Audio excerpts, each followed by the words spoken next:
सातवीं पार्ट है, 9वीं नहीं 7वीं पार्ट है, और इससे पहले 9वीं पार्ट दे चुके हैं। तो अभी तक नहीं देख पाए हैं तो जरूर हमारे यूट्यूब चैनल यूएस विजडम के माध्यम से 10वीं के हिंदी के पार्ट 9वीं आविन्यों का आप देख सकते हैं। हमारे चैनल यूएस विजडम में प्लेलिस्ट में जाकर के आप भली भांति देख पाएंगे। साथ ही आज बात करने वाले हैं पार्ट 7वीं है, जो कि परंपरा का मूल्यांकन है, और ये लिखा हुआ है रामविलास शर्मा के द्वारा। तो इनके इस पार्ट के माध्यम से जो भी ऑब्जेक्टिव क्वेश्चन बनने वाला है, इन उस टाइप का क्वेश्चन देने वाले हैं। तो ध्यानपूर्वक इस चीज़ को समझने का प्रयास कीजिए, और इनसे बाहर एक भी क्वेश्चन आप यदि पढ़ लेते हैं तो एनुअल एग्जाम में बाहर नहीं होने वाला है। इसलिए इस तरह के क्वेश्चन को भली भांति देखने का जरूर प्रयास करें। तो चलिए बात करते हैं पहला क्वेश्चन क्या कह रहा है इनके बारे में। तो पहला क्वेश्चन है रामविलास शर्मा का जन्म क्या है। पहला क्वेश्चन है रामविलास शर्मा का जन्म कब हुआ। तो ये जो पहला यहाँ पर इसका जन्म के संदर्भ में तो 4 ऑप्शन होगा A B C D करके, जिनमें कि एक जगह जन्म के संदर्भ में 10 अक्टूबर 1912 ईस्वी होगा। ये ध्यान रखिएगा, 10 अक्टूबर 1912 ईस्वी, तो कहीं मिस नहीं होगा। चलिए अगला क्वेश्चन पे बात करते हैं। रामविलास शर्मा का निधन कब हुआ। इनका जो है रामविलास शर्मा का निधन मतलब इनके वो कब स्वर्ग सिधार गए, तो वो उनका है 10 मई 2000 ईस्वी को। और कहाँ पे उनका निधन हुआ था, तो दिल्ली में हुआ था। इनको ध्यान रखिएगा, इनका निधन 10 मई 2000 ईस्वी को दिल्ली में हुआ। चलिए हम आगे क्वेश्चन के बारे में बात करें। तो अगला है परंपरा का ज्ञान। ये परंपरा का ज्ञान जो है किनके लिए आवश्यक है, किनके लिए। तो कहते हैं जो उपयोगी साहित्य की रचना ना करें, मतलब जो उपयोग करने वाले साहित्य ना उनकी जो रचना ना करें, उनके लिए इस चीज़ का ज्ञान जो है बहुत ही काफ़ी आवश्यक है। इन चीज़ को ध्यान रखिएगा, जो कि इस तरह का क्वेश्चन कई बार पूछा गया है और पूछा भी जाता है। इस कारण से इस तरह के क्वेश्चन को भली भांति ध्यान दे करके रखने का प्रयास कीजिए। चलिए आगे क्वेश्चन की बात करें। कहते हैं जारशाही कहाँ थी, मतलब ये जारशाही व्यवस्था जो था किन देश में, यहाँ किस देश में थी। तो देश की बात हो रहा है तो एक रूस देश है जिनमें कि जारशाही व्यवस्था थी। और 4 ऑप्शन होगा, 4 ऑप्शन में इस तरह से 4 गो देश का नाम होगा, जिनमें कि एक जगह A B C D में 4 ऑप्शन में एक जगह रूस भी होगा। तो रूस में ध्यान रखिएगा। आगे क्वेश्चन की बात करें। कहते हैं निराला की साहित्य साधना, क्या लिखा हुआ है, निराला की साहित्य साधना के रचनाकार मतलब लेखक। इस निराला की साहित्य साधना की रचनाकार कौन है, तो इनके रचनाकार रामविलास शर्मा है। कौन है, तो रामविलास शर्मा। चलिए आगे बात करें। तो कहते हैं भारतेंदु हरिश्चंद्र, क्या लिखा हुआ है, भारतेंदु हरिश्चंद्र किसकी रचना है, मतलब ये किनके द्वारा ये लिखा गया है भारतेंदु हरिश्चंद्र। तो ये भी रामविलास शर्मा के द्वारा लिखा गया है। चलिए यदि अच्छा लग रहा हो तो जरूर हमारे यूट्यूब चैनल यूएस विजडम को सब्सक्राइब करें, जिससे कि 10वीं से जुड़े हुए हिंदी, संस्कृत और मैथ से जुड़े हुए एनुअल एग्जाम 2022 के लिए एक एक कंटेंट मिल पाए। चलिए आगे क्वेश्चन के बारे में बात करते हैं। कहते हैं प्रगतिशील साहित्य, ये प्रगतिशील साहित्य का संबंध है मतलब किस चीज़ों से या किस धर्मों से, तो ये जो है किस दर्शन से, तो ये बौद्ध दर्शन से है। प्रगतिशील साहित्य का संबंध 4 ऑप्शन होगा, जिनमें कि एक जगह होगा बौद्ध दर्शन, तो यह बौद्ध दर्शन ही इनका संबंध है, मतलब इनसे संबंध है। आगे क्वेश्चन के बारे में बात करें तो कहते हैं साहित्य के निर्माण में, साहित्य के निर्माण में प्रतिभाशाली मनुष्य की किनकी भूमिका है, मतलब जो प्रतिभाशाली पुरुष होते हैं, मनुष्य होते हैं, उनमें किन चीज़ों की, किनकी मतलब किन चीज़ों की भूमिका होती है, तो कहा जाता है निर्णायक, अर्थात निर्णय लेने की। किस चीज़ों की, निर्णय लेने की, अर्थात निर्णायक है। जो किसी चीज़ में जो प्रतिभाशाली मनुष्य होता है वो अपने आप को उस चीज़ में निर्णय करके उस चीज़ में अपना आप को कदम बढ़ा देता है, उन्हीं के निर्णायक है ये। चलिए आगे बात करें। तो कहते हैं परंपरा का मूल्यांकन, ये परंपरा का मूल्यांकन जो पाठ है ये किसकी कृति है, मतलब ये किनके द्वारा लिखा गया है।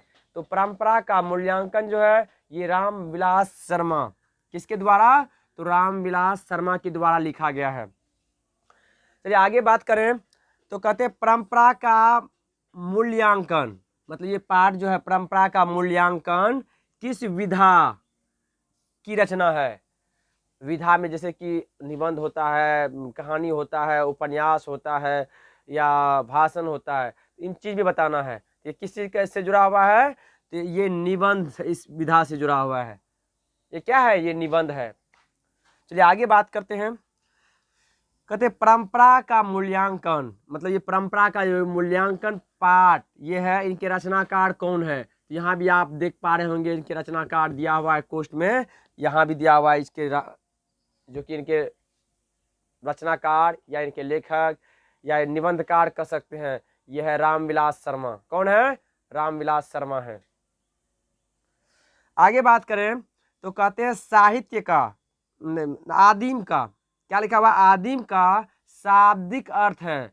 मतलब ये जो आदिम शब्द है इनका शाब्दिक अर्थ क्या है, तो इनका शाब्दिक अर्थ अति प्राचीन है। क्या होता है, मतलब एथेंस जो है किस महादेश में है, तो ये जो है यूरोप महादेश में है। ये ध्यान रखना है, एथेंस जो है किस महादेश में है, तो यूरोप महादेश में है। अगला क्वेश्चन पे बात करते हैं। रामविलास शर्मा को किस कृति के लिए, मतलब किस कृति के लिए साहित्य अकादमी पुरस्कार प्राप्त हुआ।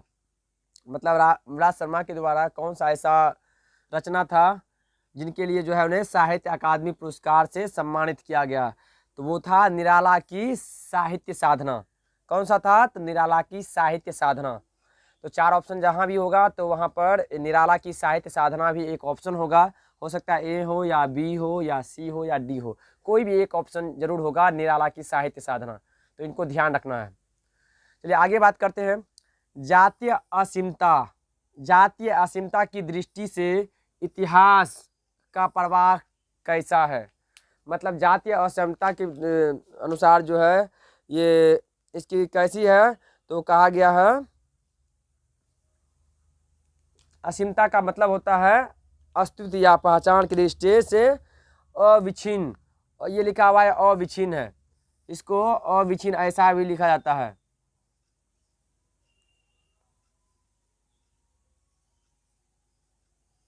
ये सा भी लिख सकते हैं। अविच्छिन्न मतलब होता है लगातार।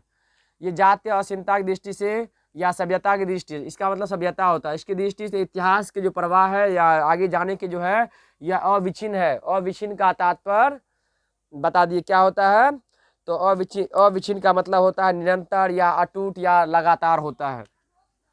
आगे परंपरा का पूर्ण ज्ञान किस व्यवस्था में संभव है।